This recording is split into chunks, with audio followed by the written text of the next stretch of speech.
There is no enemy. The foe on the battlefield is merely the manifestation of that which we must overcome. He is doubt and fear and despair. Every battle is fought within.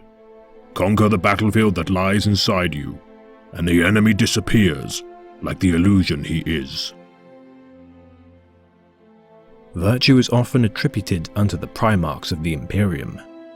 For it is true that many of the Emperor of Mankind's sons imbue their legions with their greatest traits, inspiring their sons with ideals such as heroism, loyalty, bravery, and sacrifice. Though of all the Primarchs there is only one synonymous with righteousness, symbolizing the Imperium's truth, fortitude, and valor. Primarch of the 7th Legion of Adeptus Astartes, Rogal Dorn. During the scattering of the Primarchs, Rogal Dorn would land on the death world of Inwit within the system of the same name. Caught in the gravitational pull of a dying star, half of Inwit's surface would be blanketed in perpetual darkness, with the other illuminated by faded sunlight. Dorn's capsule would be discovered by an ice caste native to the ice hives of the world.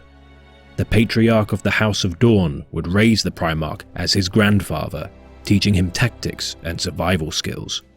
When Rogal Dorn eventually discovered that his grandfather was not a blood relative, he still held his memory in high regard, keeping a fur-edged robe that belonged to him, blanketing his bed with each night that he slept.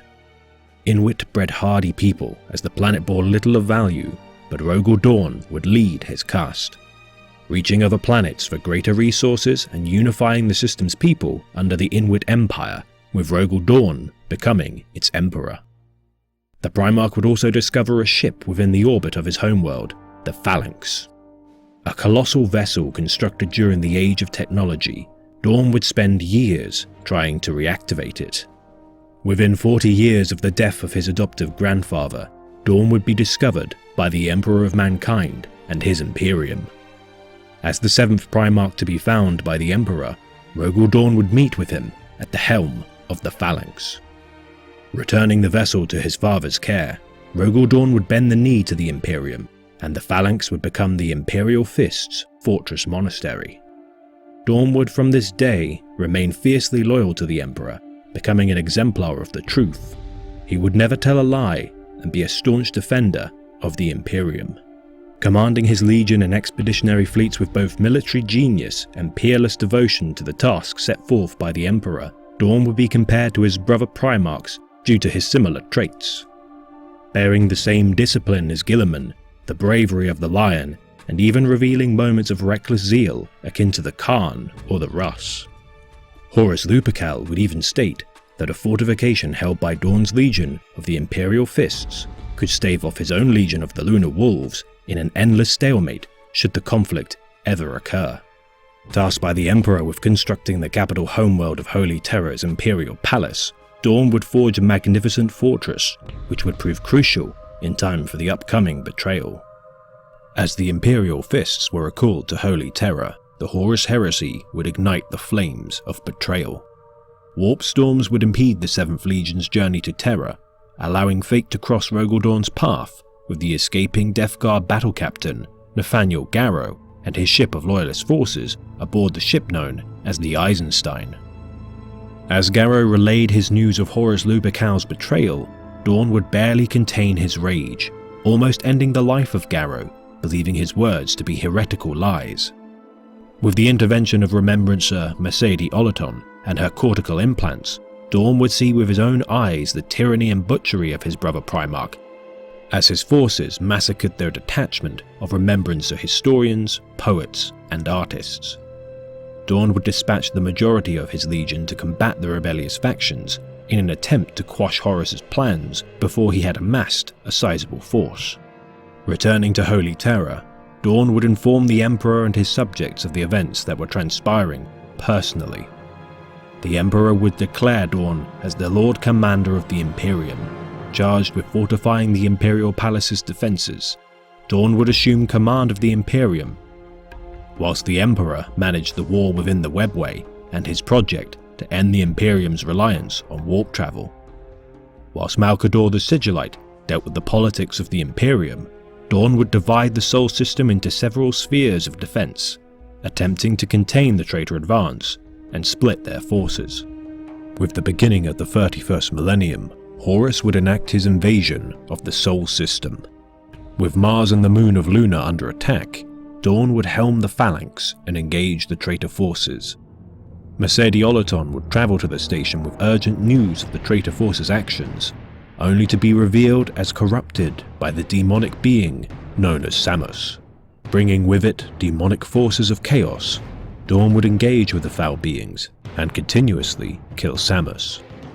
However, the demon would be reborn until Mercediolaton would take her own life, closing the portal from which the demons had emerged. With the Sol system falling to traitor forces, Dawn would return to the Imperial Palace to command the defenders of the throne.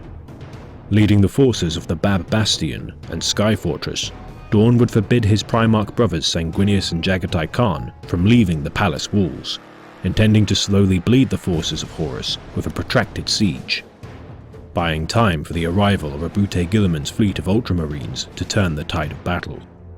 Dawn would relent when realizing the Ultramarines would not arrive in time, giving permission to Sanguinius and his Blood Angels to lead a counterattack from the Helios Gate.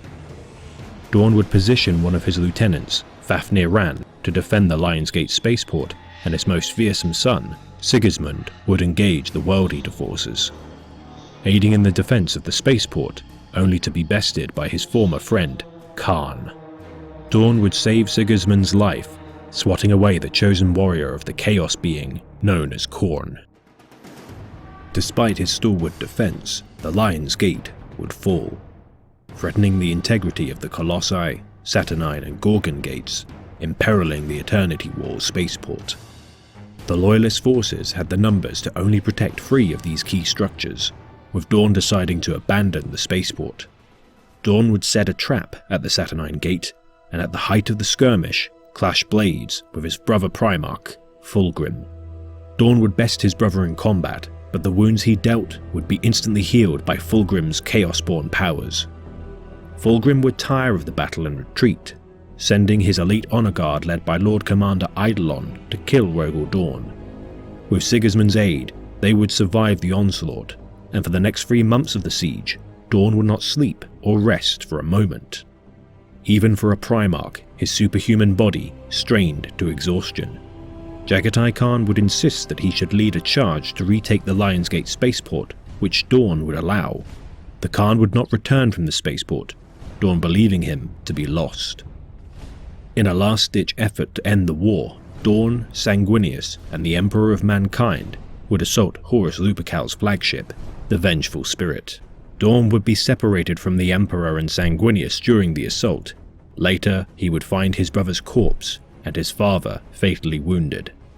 Receiving his final instructions from the Emperor, Dawn would carry the Angel and his Emperor back to Terra. Interring the Emperor unto the Golden Throne, Dawn would feel the weight of guilt bear down on him. Failure now scarred him, and the Primarch would inflict suffering upon himself with a device known as the Pain Glove. The pain revealed to him visions that his legion would need redeeming as penance for his failure to protect his Imperium. Seeing an opportunity, Dawn would assault the Iron Cage, a gigantic fortification built by Perturabo and his Iron Warriors to mock the fighting capability of the Imperial Fists. Dawn would rise to the challenge and spend weeks attempting to conquer the labyrinthine fortress. With the end of the battle near, it is uncertain as to which legion would survive. Regardless, Rabute Guilliman would intervene, causing the Iron Warriors to retreat into the Eye of Terror. The Imperial Fists had suffered catastrophic losses during the battle, but nonetheless redeemed themselves in their duty to spill the blood of traitors to the Imperium. The remainder of the 7th Legion was split into successor chapters, including the Black Templars and Crimson Fists, and for the next 20 years, Dawn would continue to split his legion into Codex Astartes compliant chapters. The final record of Rogal Dorn would soon follow, with the Primarch engaging in battle with a Chaos Fleet despoiler-class battleship known as the Sword of Sacrilege. Leading a desperate attack on the ship's bridge, the Primarch's fate would be unknown, with his sons recovering only a severed hand from the aftermath of the battle. keeping the severed skeletal fist in stasis within a shrine aboard the Phalanx, with every chapter master of the Imperial Fists etching their names into the bones of the relic, a reminder of the Legion's duty to sacrifice for his Imperium. Discipline, duty, unyielding will. These are the measures by which every warrior is judged.